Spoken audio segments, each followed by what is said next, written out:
Hello everyone, welcome to Study Shelter. दोस्तों, आज के इस वीडियो में हम लोग एनसीईआरटी साइंस के क्लास 6 का चैप्टर नंबर 5 और 6 को डिस्कस करेंगे, जिसमें पृथक्करण और पदार्थ में परिवर्तन, इन दोनों चैप्टर को हम लोग देखने वाले हैं। और इससे जुड़े हुए जो फैक्ट हैं वो बताने के बाद उससे रिलेटेड एमसीक्यू को भी हम लोग डिस्कस करेंगे।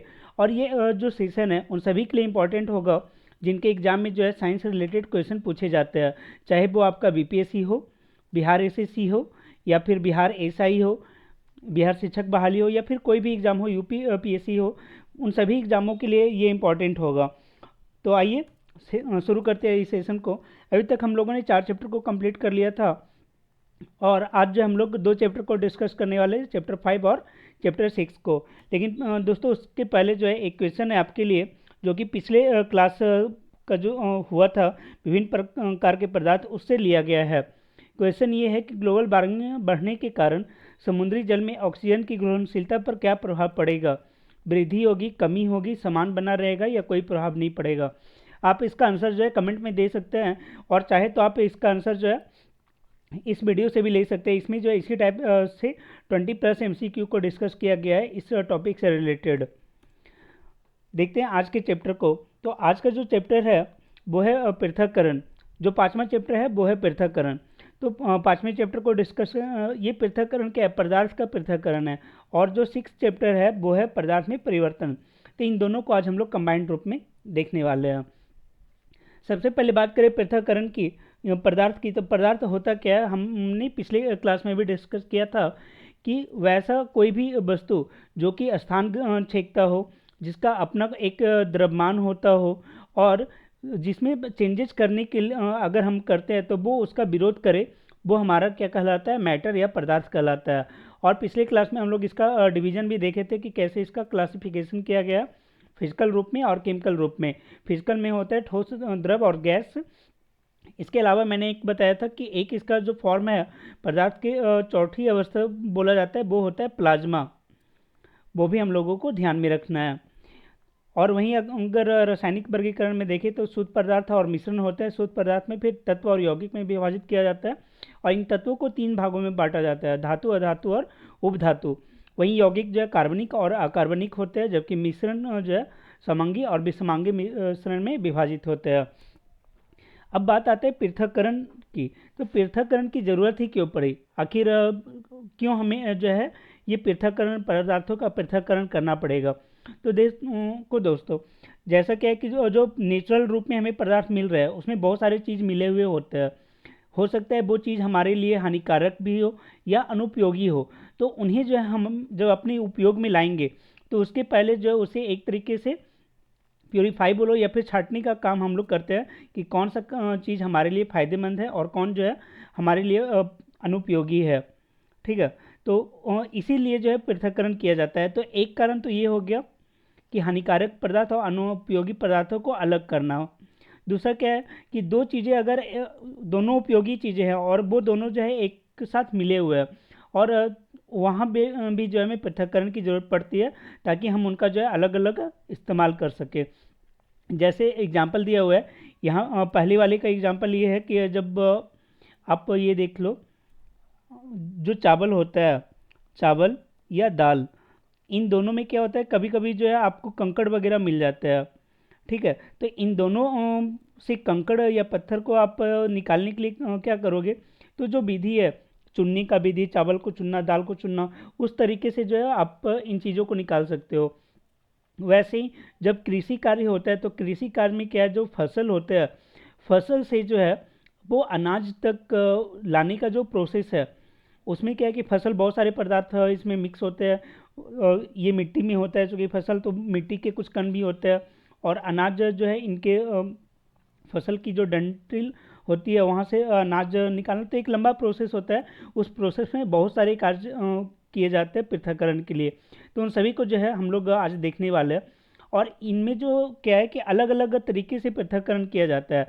जैसे क्या है कि वो पदार्थ भी तो अलग अलग टाइप से मिले हो सकते हैं। हो सकता है दोनों जो है वो सॉलिड ही हो। ठीक है। हो सकता है एक सॉलिड और एक लिक्विड के फॉर्म में हो, या दोनों लिक्विड के फॉर्म में हो। तो अब आज की क्लास में जो है हम लोग ये तीनों के ऊपर ही बात करेंगे। ऐसे और भी हो सकता है कि सॉलिड के साथ गैस मिला हो, गैस के साथ लिक्विड मिला हो, इन सारी चीज़ें को जो है हम लोग हायर क्लासेज में देखेंगे। आज हम लोग जो है इन 3 चीज़ों पे फोकस करेंगे। सॉलिड में अगर सॉलिड मिला हो तो वो कैसे उसको पृथक्करण करेंगे, सेपरेशन होगा, सॉलिड और लिक्विड का कैसे सेपरेशन होगा, और लिक्विड को जो है हम लोग कैसे सेपरेट करेंगे। तो इन 3 चीज़ों के ऊपर हम लोग आज देखने वाले हैं। यहाँ बताया गया कि जो ठोस पदार्थ होते हैं उनको अलग करने के लिए 3 विधियाँ हैं। एक है चूरना, चालना और ओसाना। इन 3 विधियों का प्रयोग किया जाता है, और ये जो तीनों विधियाँ हैं ना, वो कृषि में फसल कटाई से लेकर जो अन्न प्राप्ति है उसके बीच में ये तीनों विधियाँ अपनाई जाती है। अब इसी से रिलेटेड है आपका दौनी या थ्रेसिंग। आप लोग अगर गांव से बिलोंग करते होगे तो आप इस चीज़ को काफ़ी अच्छे से जानते होगे कि दौनी या थ्रेसिंग होता क्या है। देखो, होता ही है कि जब फसल पक जाती है, फसल कटने के बाद जब उसे खलिहान में लाया जाता है, तो जब वो सूख जाते हैं ना, तो सूखने के बाद उनके डंठल से अनाज निकालने की जो प्रोसेस है वो किया जाता है मशीनों से या फिर दौनी के द्वारा। तो यही जो मशीन से किया जाता है वो थ्रेसिंग मशीन होता है, और बैलों से जो किया जाता है उसे बैल दौनी कहते हैं। तो ये प्रोसेस है। आपको पूछा जा सकता है कि सूखी फसल की डंठलों से अनाज को अलग करने की प्रोसेस क्या कहलाती है, तो दौनी या थ्रेसिंग कहलाती है। और ये अलग अलग तरीक़ों से हो सकती है। एक इसका हो गया कि आपका परंपरागत तरीका, ठीक है, जो पहले से चला आ रहा है, और एक हो गया आपका नवीनतम तरीका जो कि मशीनीकरण के द्वारा है। ठीक है, नवीन तरीका आपका हो गया। पुराना तरीका क्या है कि फसलों के ऊपर जो है वो बैलों को आप चलाइए और उससे जो है वो अनाज अलग हो जाएंगे, या फिर उनको आप उनकी पिटाई, अनाज की जो है वो पिटाई आप करो तो भी वो अलग हो जाता है। तो इस तरीके का पहले किया जाता था। लेकिन आज क्या थ्रेसिंग मशीन है, बहुत सारे और भी मशीन आ गया जिसके द्वारा जो है डायरेक्ट खेत में ही प्रोसेसिंग कर लिया जाता है। तो इस तरीके का कार्य किया जाता है। अब आगे है ओसाई। ओसाई क्या होता, ये जो कार्य किया जा रहा है ये ओसाई है। इसमें आप देख सकते हैं कि 2 चीज़ें अलग हो रही है। ठीक है, एक इसमें क्या होता है कि एक को है भारी पदार्थ और दूसरा जो होता है हल्का पदार्थ। तो वहीं बोला जा रहा है कि भारी पदार्थ के साथ मिले हल्के पदार्थ को हवा की सहायता से अलग करने की प्रक्रिया क्या कहलाती है, ओसाई कहलाती है। ठीक है, तो ये आप ध्यान रखना कि जो है अगर भारी पदार्थ के साथ हल्का पदार्थ मिला हुआ है और हवा की सहायता से अगर हम उसे अलग कर रहे हैं तो वो क्या कहलाएगा, ओसाई कहलाएगा। और इसमें होता है क्या है कि हवा की दिशा में जो है इसे ओसाई किया जाता है। तो हवा के द्वारा जो हल्के पदार्थ होते हैं वो कुछ दूर आके गिरते हैं, और जो भारी पदार्थ होता है वो यहाँ आके गिरता है। तो इस तरीके से दोनों जो है वो सेपरेट हो जाता है। लेकिन क्या है कि कुछ जो कंकड़ पत्थर है ना, वो ये भारी पदार्थ जो है वो अनाज के साथ आके मिक्स हो जाता है। तो उनके लिए फिर एक अलग प्रोसेस अपनाया जाता है, वो होता है चालने या चुनने का प्रोसेस। इसमें क्या होता है कि जो दौनी और ओसाई के बाद मिट्टी, कंकड़, भूसी, डंडी, ये सारी जो भी चीज़ें बचे रह गए उनको हम चाल के अलग कर सकते हैं। और चालने के बाद ये चालने का प्रोसेस भी अलग अलग होता है। एक तो वो अलग चालने की मशीन आती है, और एक होता है चुन्नी का जो मैनुअली हम लोग करते हैं। तो वो चुन्नी का होता है कि पर्सनली जो है एक एक चीज़ को आप अलग करो, तो वो हो गया चुन्नी का। और चुन्नी का बोला जा रहा है कि हाथ से प्रोसेस किया जाता है। तो ये अभी तक हम लोगों ने क्या देखा, अभी तक हम लोगों ने देखा कि ये जो है सॉलिड से सॉलिड जो पदार्थ मिक्स थे उनको जो है हम लोगों ने अलग किया। ठीक है, अब एक और है बालू से नमक। ये भी क्या है, ये सॉलिड ही है, लेकिन इसमें बहुत सारे प्रोसेस आएंगे। जैसे नमक का होता क्या है, नमक आपका मिलता है समुद्री जल में, ठीक है, और उसमें बालू भी मिक्स होते हैं। तो वहाँ जो हम लोग प्रोसेस करेंगे ये 2 चरण में होगा। एक तो हम लोग क्या है कि जो लिक्विड है वहाँ से लिक्विड से हम लोग सॉलिड निकालेंगे, और एक छानने का प्रोसेस होगा, और फिर एक और प्रोसेस है, दोनों को हम लोग देख लेते हैं। होता ही है कि रेत और नमक जो है वो पानी, यहाँ पे डायरेक्ट देख लेते हैं। बोला जा रहा है कि जो नमक होता है वो घुलनशील पदार्थ होता है, वो पानी में घुला होता है, जबकि जो बालू होता है, रेत होता है, वो पानी में अघुलनशील पदार्थ होता है।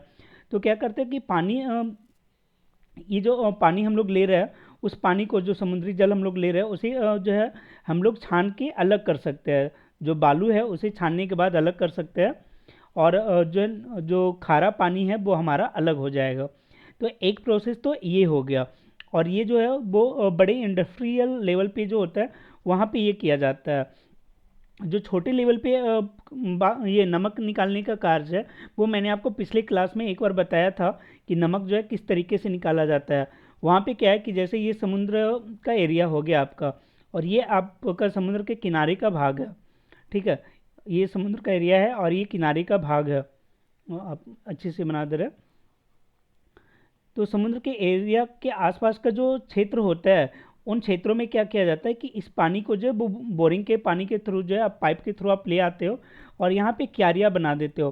क्यारी बनाने के बाद क्या है कि इस क्यारी में जो है आप पानी डाल दिए, और पानी डालने के बाद आपने छोड़ दिया, तो बाष्पन के द्वारा क्या है कि ये पानी जो है वो उड़ जाता है, बाष्पीकृत होकर निकल जाता है, और जो बचता है वो हमारा नमक बचता है। तो इस नमक को फिर इकट्ठा कर लिया जाता है और इस तरीके से जो है वो नमक का हमारा साधारण नमक प्राप्त हो जाता है। तो वहीं बोला जा रहा है कि एक तो जो है रेत को अलग करने के लिए हम लोग छानने का प्रयोग करते हैं, वहीं बाष्पन के द्वारा पानी से नमक को अलग करते हैं, ठीक है। तो ये दोनों चीज़ों को आप ध्यान रखिएगा। आगे जो प्रोसेस है वो है एक है थिराना और दूसरा है निथारना। दोनों कंबाइंड रूप से जो है वो एक साथ काम करता है, ठीक है। जैसे बोला जा रहा है कि एक आप गंदा पानी ले लो या फिर तालाब का पानी या नदी का पानी ले लो, एक गिलास पानी, उसमें क्या है कि आप अगर लोगे तो बहुत सारी चीज़ें जो है उसमें भारी चीज़ें होंगी जो घुली हुई होती है। तो कुछ समय के बाद क्या है कि ये भारी चीज़ें जो है वो नीचे आके बैठ जाती है और ऊपर में जो है वो पानी बच जाता है। तो ये जो प्रोसेस है जिसमें घुलनशील या भारी जो कण हैं वो ग्लास के पेंदे में आके बैठ जाते हैं, उसे ही बोला जाता है थिराना। ये प्रोसेस क्या कहलाया? ये प्रोसेस कहलाया थिराना, जिसमें ये जमने या बैठने का क्रिया होता है। और दूसरा क्या है कि अब क्या है कि ये तो ऊपर का पोर्शन हमारा जो है वो क्लियर है, इसे हम लोग यूज कर सकते हैं। तो इसे क्या करते हैं कि जमे हुए पदार्थ से जल को या अन्य द्रव को अलग कर लेते हैं। तो जैसे ये अलग कर लेंगे तो ये हमारा एक प्योर मिल जाता है, और जो गंदगी रहता है या फिर जो घुलनशील पदार्थ था वो दूसरे ग्लास में बचा हुआ रह गया। तो ये जो प्रोसेस है वो कहलाएगा आपका निथारना, ठीक है। तो आप समझ गए होंगे कि थिराना क्या होता है और निथारना क्या होता है। थिराने के बाद जो है जमे हुए पदार्थ से जल को अलग करने की जो क्रिया है वो हमारा निथारना कहलाएगा। तो ये चीज़ें होती है। एक और चीज़ होता है फिल्टर पेपर। फिल्टर पेपर के थ्रू भी जो है हम लोग इसी प्रोसेस को कर सकते हैं। ग्लास में आप एक फिल्टर पेपर लगा लो, उसके बाद फिर अगर पानी डालते हो या तो उसमें जो अघुलनशील पदार्थ होते हैं या भारी कण होते हैं वो फिल्टर पेपर में ही जमे हुए रह जाते हैं, बाकी का जो जल है या फिर अन्य द्रव्य है वो नीचे आ जाता है। तो उस तरीके से भी फिल्टर पेपर का यूज किया जाता है शुद्धिकरण के लिए। आगे जो बताया गया है वो आपका द्रव्य मिश्रण के बारे में बताया गया। अभी तक हम लोगों ने क्या क्या देखा? एक सॉलिड वाला देख लिया कि सॉलिड से सॉलिड को कैसे हम लोग अलग करते हैं।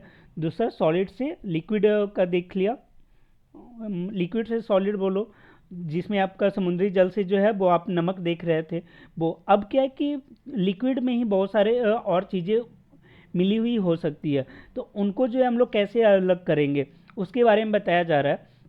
तो बोला जा रहा है पदार्थों के द्रव्य मिश्रण के अवयवों की पहचान के आधार पर उसको अलग करते हैं। उसमें जो भी अवयव मिले हुए हैं उनके आधार पर करते हैं, और जो तरीका अपनाया जाता है वो हमारा क्रोमेटोग्राफी का तरीका अपनाया जाता है। इसमें होता क्या है कि अलग अलग पदार्थों की जो है पहचानने का ये एक विधि है। इस विधि में जो मिश्रण होते हैं उसमें कम मात्रा लिया जाता है, और उस एक्चुअली ये यूज किसके लिए होता है वो बताया गया है। ये यूज होता है जहाँ पे जो मिश्रण है उसकी मात्रा हमारा कम है और उसमें अलग अलग टाइप के अवयव मिले हुए हैं, तो उनको जो है वो पहचानने के लिए इसका क्रोमेटोग्राफी का यूज किया जाता है। जैसे बोला जा रहा है स्याही के रंगों को अलग अलग पहचानने के लिए कि उसमें कौन कौन से रंग मिले हुए हैं वो पहचानने के लिए जो है क्रोमेटोग्राफी का यूज हो रहा है। उसके बाद फिर आपको बताया गया कि जो औषधीय पौधे होते हैं जैसे आपका तुलसी, नीम, चिरैता, ये सब में जो है वो औषधि को निकालने का जो काम करते हैं वो भी क्रोमेटोग्राफी के द्वारा होता है। होता ये है कि पहले काढ़ा बना लिया जाता है, काढ़ा बनाने के बाद क्रोमेटोग्राफी के द्वारा उनकी पहचान की जाती है, और वो अलग अलग चिन्ह के द्वारा पहचान लिए जाते हैं और उन्हें फिर अलग करके प्रोसेसिंग किया जाता है। उसी टाइप से जो है फूलों के रंग की जांच करने के लिए और किसी चीज़ में मिलावट की जांच करने के लिए क्रोमेटोग्राफी का यूज होता है। तो ये चीज़ें काफ़ी इंपॉर्टेंट है, आपको पूछा जा सकता है कि किसी चीज़ में मिलावट की जांच करने के लिए हम लोग किसका यूज करते हैं? क्रोमेटोग्राफी का। फूलों के रंग के पहचानने के लिए किसका यूज करेंगे? क्रोमेटोग्राफी का। पादपीय औषधियों से जो है पादप की जो औषधि हैं उन औषधियों से दवा निकालने के लिए किसका उपयोग किया जाता है? तो क्रोमेटोग्राफी। या फिर एक और जो एग्जाम्पल दिया हुआ था कि स्याही के रंगों की पहचान के लिए किसका यूज किया जाएगा? तो क्रोमेटोग्राफी का। आप इन सारे फैक्ट को ध्यान में रखिएगा। आगे देखते हैं। आगे जो इसी से आधारित कुछ प्रश्न है, तेजी में उन्हें देख लेते हैं। पहला है कि पदार्थ की चतुर्थ अवस्था क्या है? ठोस, तरल, प्लाज्मा या गैस? तो मैंने बताया था कि प्लाज्मा जो है वो पदार्थ की चौथी अवस्था है। आगे सूखी फसलों के डंठल से अनाज को अलग करने की विधि को क्या कहते हैं? दौनी, ओसाई, चुनना या चालना? तो इसका सही तरीका है, इसका सही हो जाएगा आपका ऑप्शन नंबर ए, थ्रेसिंग। डंठल से जो अनाज के निकालने की प्रोसेस था वो थ्रेसिंग था या दौनी था। आगे भारी पदार्थों के साथ मिले हल्के पदार्थ को हवा की सहायता से अलग करना, वो आपका ओसाई कहलाता है। इसी को विनोइंग भी कहते हैं। आगे के निम्न में मिश्रण क्या है? दूध, ग्रेफाइट, कार्बन मोनोऑक्साइड या हाइड्रोक्लोरिक अम्ल? तो ये इसका सही आंसर हो जाएगा दूध। दूध जो है एक मिश्रण है। और आगे देखते हैं। समुद्री जल से पूछा जा रहा है कि नमक अलग करने के लिए निम्नलिखित में किसका उपयोग किया जाता है? बाष्पीकरण, संघनन, निस्तारण या क्रोमेटोग्राफी? यहाँ पे ध्यान से आप पढ़ना, इस समुद्री जल से बोला जा रहा है नमक को अलग करने की विधि। तो ये जो है बाष्पीकरण के द्वारा होता है। जो बताया था कि क्यारियों में पानी को जमा कर दिया जाता है और फिर उन क्यारियों में जो पानी जमा रहता है वो सनलाइट के कारण जो बाष्पीकृत हो जाता है और नमक यहाँ पे बचे हुए रह जाते हैं। तो वो बाष्पीकरण के द्वारा होता है। आगे पूछा जा रहा है गेहूं से भूसी अलग करने के लिए निम्नलिखित में से किसका उपयोग किया जाता है? ओसाई, निस्तारण, छानने का काम या चुनने के काम? तो आप समझ सकते हो गेहूं से भूसी को अलग करना है। गेहूं जो है आपका क्या है? एक भारी पदार्थ है और भूसी जो है एक आपका हल्का पदार्थ हो गया। तो जब इसे ओसाई किया जाएगा तो वो जो है अलग हो जाएंगे। आगे पूछा जा रहा है कि रेत को पानी से अलग करने के लिए निम्नलिखित में किसका उपयोग किया जाता है? यहाँ पे बोला जा रहा है रेत को पानी से अलग करना है। तो इसका सही आंसर हो जाएगा छानने का काम हम लोग करेंगे तो वो रेत से पानी अलग हो जाएगा। दूध से क्रीम को अलग करने के लिए निम्नलिखित में किसका उपयोग किया जाता है? विनोइंग, निथारना, निस्पंदन या सेंट्रीफ्यूजन? तो इसका सही आंसर होगा सेंट्रीफ्यूजन। सेंट्रीफ्यूजन का यूज करके जो है दूध से क्रीम को अलग किया जाता है। इसके बारे में आप आगे के क्लास में पढ़ोगे कि सेंट्रीफ्यूगल और सेंट्रीफ्यूजन क्या होता है, वो सारी चीज़ें आपको मिलेगा।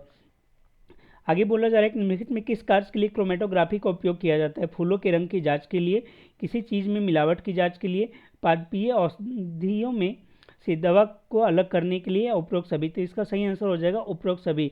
इन सभी कार्य के लिए किया जाता है। इसके अलावा जो है स्याही के रंग का जो है पता करने के लिए भी क्रोमेटोग्राफी का यूज करते हैं।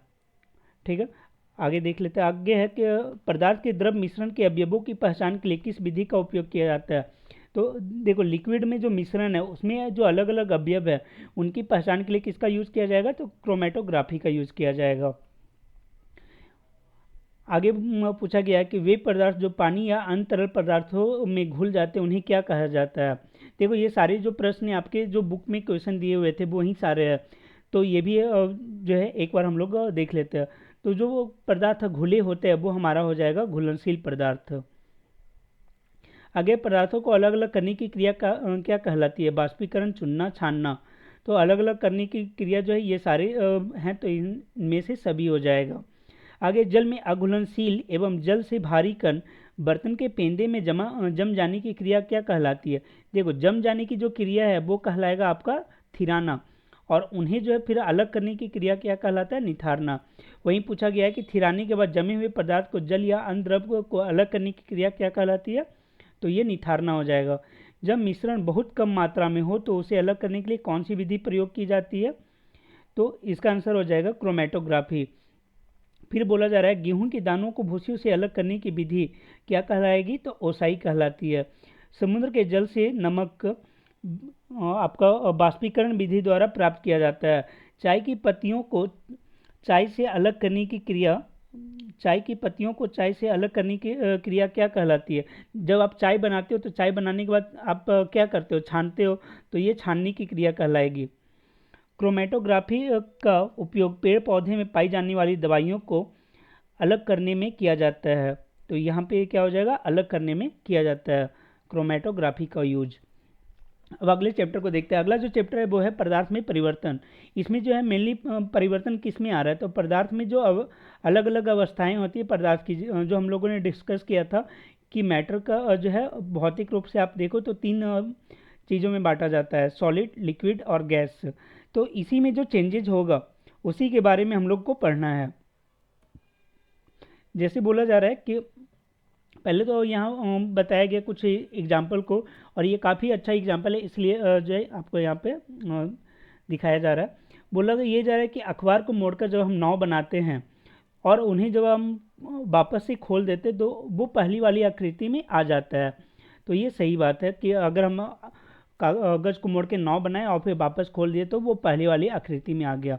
लेकिन अगर हम अखबार को कैंची से काटकर नाव बनाते हैं और पुनः नाव को वापस खोलकर लाने का प्रयास करते हैं कि कागज़ वैसा ही हो, तो वो चेंजेस नहीं आ पाता है। आगे है कि आटे की लोई को बेलकर रोटी का आकार देना और पुनः उस बेली हुई रोटी को जो है मोड़कर आटे की लोई बना देना, ये भी पॉसिबल है। मतलब एक तरफ क्या है कि हम लोग उसका जो है वो आकार चेंज कर रहे हैं और फिर वापस उसे जो है उस फॉर्मेट में उस आकृति में ले आ रहे हैं, ये यहाँ पे बताया गया है।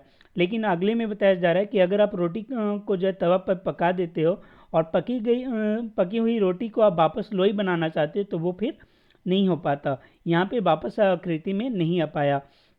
उसी तरीके से गुब्बारे के साथ है कि गुब्बारे को आप अगर फुलाते हो और फिर हवा निकालते हो तो वो अपने पहले वाली स्थिति में आ जाता है। लेकिन अगर गुब्बारे को आप फुला के उसमें छेद कर देते हो अर्थात वो फट जाता है, उसके बाद अगर आप चाहो कि उसको उसी अवस्था में लाया जाए तो वो नहीं आता। तो इसी के थ्रू मेनली ये बताने का प्रयास किया जा रहा है कि कैसे जो है वो पदार्थ की अवस्थाओं में चेंज हो रहा है। वो अलग अलग कंडीशन के लिए, अलग अलग परिस्थितियों के लिए जो है वो अलग अलग तरीके से बिहेव करती है। वहीं कागज़ कभी वो अपने पहले वाले रूप में आ जा रहा था, लेकिन कभी जो है वो पहले वाले रूप में नहीं आ पाया। आटा पहले वाली आकृति को ग्रहण कर ले रहा था, लेकिन पकने के बाद जो है वो उस आकृति को ग्रहण नहीं किया। गुब्बारा पहले वाली अवस्था में आ जाता है, लेकिन जब वो फूट जाता है तो फिर पहले वाली अवस्था में नहीं आता।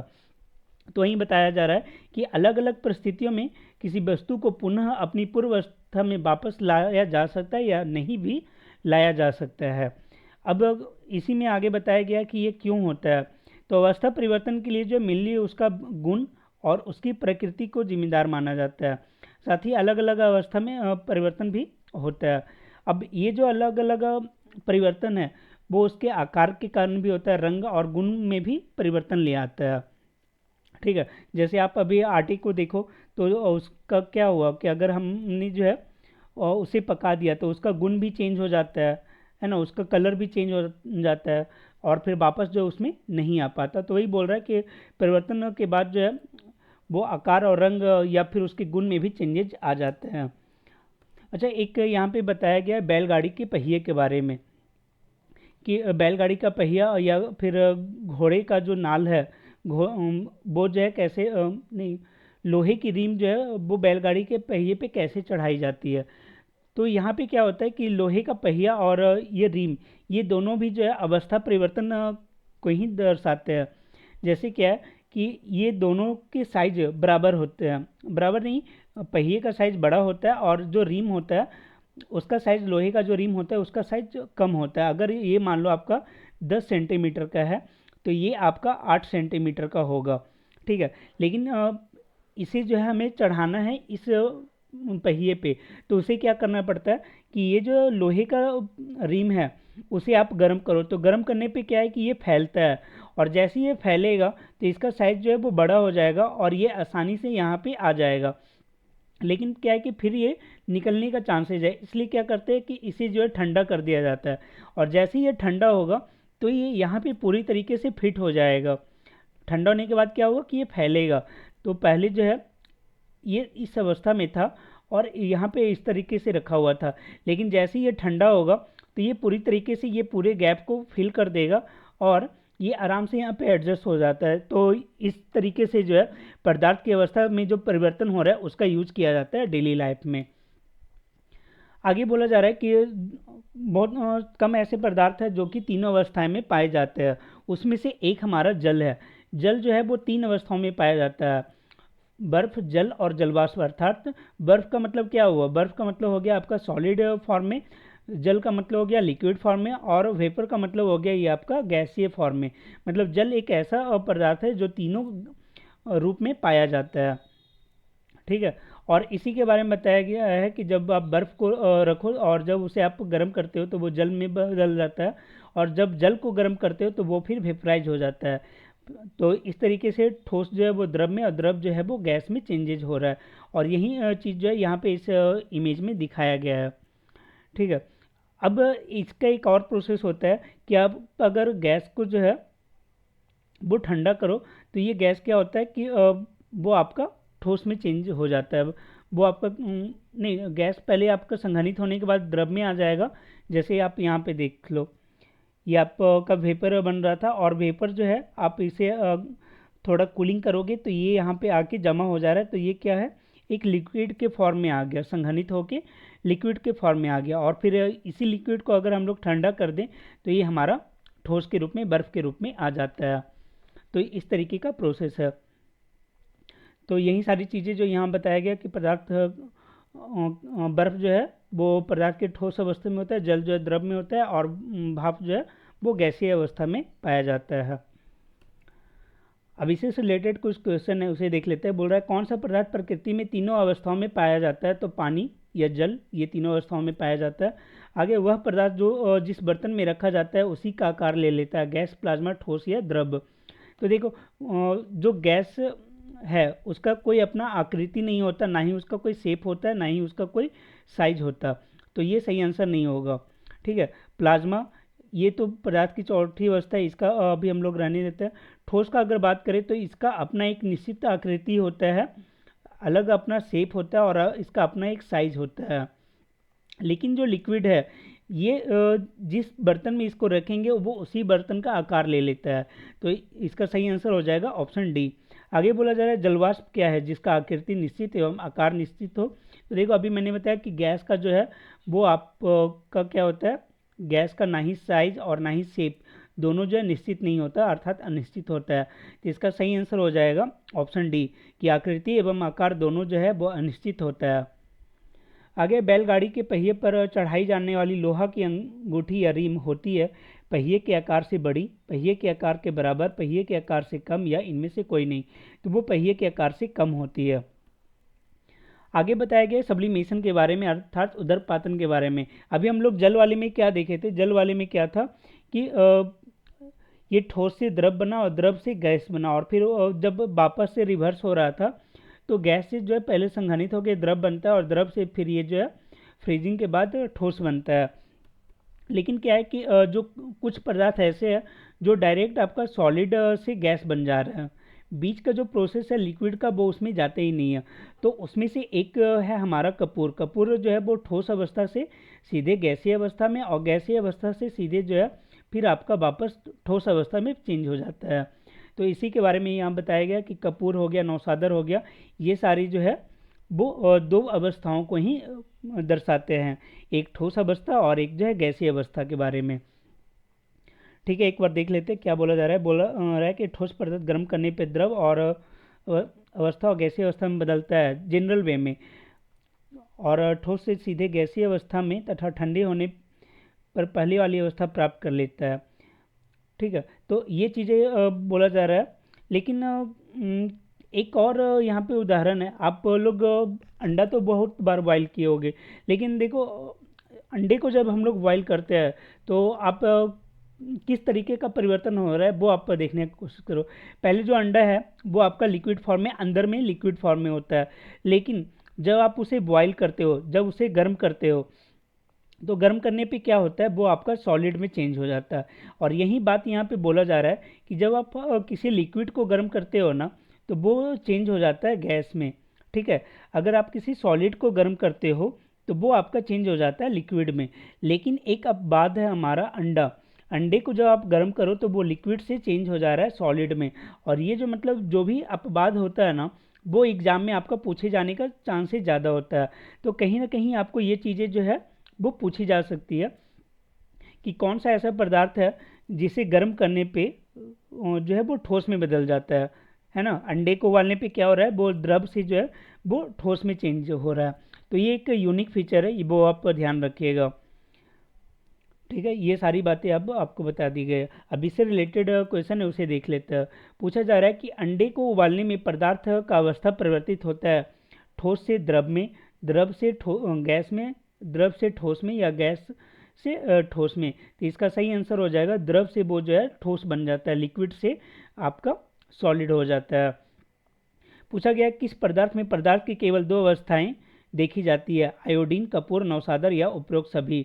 तो अभी हम लोगों ने देखा कि जो सब्लिमेशन का प्रोसेस होता है उसमें कपूर और नौसादर ये दोनों जो है वो हमारी बुक में दिया हुआ है कि ये उधरपातन का गुण रखते हैं, अर्थात सीधे जो है वो सॉलिड से गैस और गैस से सॉलिड में आ जाते हैं। लेकिन इसके अलावा एक और है, वो आपका है आयोडीन। आयोडीन भी क्या है कि वो आपका चेंज हो जाता है सीधे सॉलिड से गैस में। इसके अलावा और भी कुछ पदार्थ हैं, उनके बारे में भी हम लोग देख लेते हैं। बोला जा रहा है कि इस पदार्थ में उधरपातन का गुण पाया जाता है, आयोडीन, कपूर, नौसादर या उपरोक्त सभी। ठीक है, तो ये देखिए इसका एक तरीका है, ऐसे इसका आंसर आपका डी हो जाएगा, उपरोक्त सभी होगा।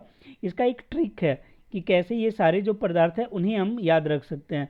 इससे एक क्वेश्चन जो है ना बीपीएससी ने जो है 67 या 68 में पूछ चुका है। ठीक है, इसका ट्रिक है अनेक ना आए। इसके द्वारा जो है आप इनको याद रख सकते हो कि कौन कौन से ऐसे पदार्थ हैं जो डायरेक्ट सब्लिमेशन का गुण रखते हैं। अ से क्या हो जाएगा, अ से आपका हो जाएगा अमोनियम क्लोराइड।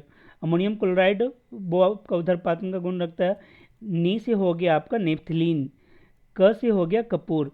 तो अनेक समझ गए, अनेक में अ से हो गया अमोनियम क्लोराइड, नी से नेफ्थलीन और क से कपूर। तो ये तीन चीज़ें जो है वो आपका हो गया। इसके अलावा फिर ना में आता है, ना से आपका हो गया नौसादर, या फिर आप नौ भी बोलते हैं, अनेक नौ आए।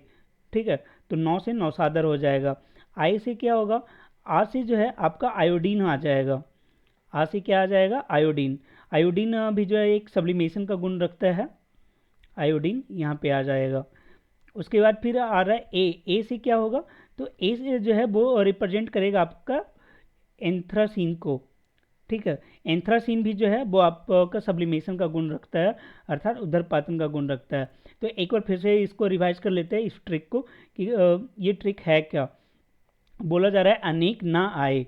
ठीक है, अनेक ना आए, इसमें अ से क्या हो जाएगा, अ से हमारा हो जाएगा अमोनियम क्लोराइड, अ से अमोनियम क्लोराइड, नी से नेफ्थलीन, क से कपूर, ना से नौसादर, आ से आयोडीन और ए से एंथ्रासीन। ये सारे जो है आपका उधरपातन का गुण रखते हैं। तो टोटल कितने हो गया, तीन इधर, एक यहाँ, चार और दो यहाँ पे। ठीक है, तीन एक चार और दो छः, छः ऐसे पदार्थ हैं जो कि आपका उधरपातन का गुण रख रहे हैं। आप इन छेबों का नाम जो है वो याद रखें। अगला क्वेश्चन है कि उधरपातन के द्वारा अर्थात सब्लिमेशन के द्वारा सब्लिमेशन किसे कहा जाता है। पूछा ये जा रहा है सब्लिमेशन किसे कहा जाता है। तापमान के नीचे पिघलने वाली वस्तु को उबालना, तापमान के नीचे जमा होने वाली विपरीत धातु को पिघलाना, तापमान के नीचे जमा होने वाले विपरीत वस्तु को सीधे गैस में बदलना, या तापमान के नीचे जमा होने वाली वस्तु को सीधे तापमान पर जमना। तो बोला जा रहा है कि यहाँ पे सिंपल होगा कि वस्तु जो है सीधे गैस में चेंज हो रहा है। ठीक है, सॉलिड जो है वो सीधे गैस में अगर चेंज हो तो उसे जो हम लोग बोलेंगे कि वो उधरपातन का गुण रखता है। अगला है उधरपातन के विपरीत क्या है। ये भी काफ़ी अच्छा क्वेश्चन है। पूछा जा रहा है कि सब्लिमेशन में तो हम लोग देख लिए कि वो जो है डायरेक्ट सॉलिड से क्या हो जा रहा है, सॉलिड से वो गैस बन जा रहा है, या गैस से जो है वो सॉलिड बन जा रहा है। लेकिन कौन जो है इसके विपरीत गुण रखता है, संघनन, संलयन, संघनन, जमाव या निक्षेपण। तो देखो इसका सही आंसर हो जाएगा निक्षेपण। निक्षेपण बोला जा रहा है कि वो जो है वो सब्लिमेशन के विपरीत गुण रखता है। सॉरी, इसका जो संघनन, ये निक्षेपण नहीं होगा, इसका आंसर जो है वो संघनन होगा। संघनन में होता क्या है, आपने यहाँ पे देखा होगा पहले वाले में, ये जो इमेज था ये आपका संघनन का एग्जाम्पल है। यहाँ पे हो क्या रहा है, जो वेपर था वो वेपर जो है जलवाष्प, वो यहाँ पे संघनित होके जो है वो आपका जो है लिक्विड फॉर्म में आ रहा है। ठीक है, ये आपका गैस में था वेपर, और यहाँ पे ये संघनित होने के बाद लिक्विड फॉर्म में आ गया। तो इस तरीके से गैस से ये लिक्विड फॉर्म में जा रहा है। तो इसे बोला जा रहा है कि ये जो संघनन का जो प्रोसेस है वो हमारा सब्लिमेशन का अपोजिट होता है। तो ये भी आप ध्यान रखिएगा कि उदरपातन का विपरीत प्रतिक्रिया क्या है, संघनन। अगर बात करें संलयन की, तो संलयन के बारे में आपको मालूम होगा कि जो हमारा सूर्य है वो नाभिकीय संलयन के द्वारा हमें एनर्जी देता है। नाभिकीय संलयन में होता क्या है कि ये जो छोटे छोटे नाभिक है वो जुड़ के जो है एक बड़े नाभिक का रूप लेते हैं और उससे हमें जो है एनर्जी प्राप्त होता है। फिर फ्रीजिंग में क्या होता है कि जो आपका लिक्विड है वो आपका गैस ये सॉलिड में चेंज हो जाता है। तो इस तरीके से चेंजेज होते हैं। तो ये जो है इस वीडियो में इतना ही था, और इससे रिलेटेड जो है जो बुक में दिया हुआ क्वेश्चन था उसे भी देख लेते हैं। बोला ये जा रहा है कि कौन सा जो है ठोस पदार्थ सीधे गैसीय अवस्था में जाता है, तो यहाँ पे आंसर हो जाएगा कपूर। बिना उबले हुए अंडे का द्रव गर्मी पाकर बदल जाता है ठोस, द्रव और गैस में। तो देखो द्रव जो है गर्मी पाकर क्या चेंज होगा, ठोस में चेंज हो जाएगा। कौन सा पदार्थ समान रूप से पदार्थ की तीनों अवस्थाओं में पाया जाता है, तो जल जो है वो तीनों अवस्थाओं में पाया जाता है। तो ये जो है ये दोनों चैप्टर मिला के आपका आज कंप्लीट करा दिया गया है, चैप्टर नंबर 5 एंड 6 को। अगले चैप्टर में हम लोग देखते हैं अगले चैप्टर का जो भी टॉपिक होगा उसको हम लोग और अच्छे तरीके से कंप्लीट करेंगे। तो इस वीडियो में इतना ही था। अगर आपको ये वीडियो अच्छा लगे तो आप इसे लाइक करें, अपने दोस्तों के बीच शेयर करें और चैनल को सब्सक्राइब कर लें। Thank you.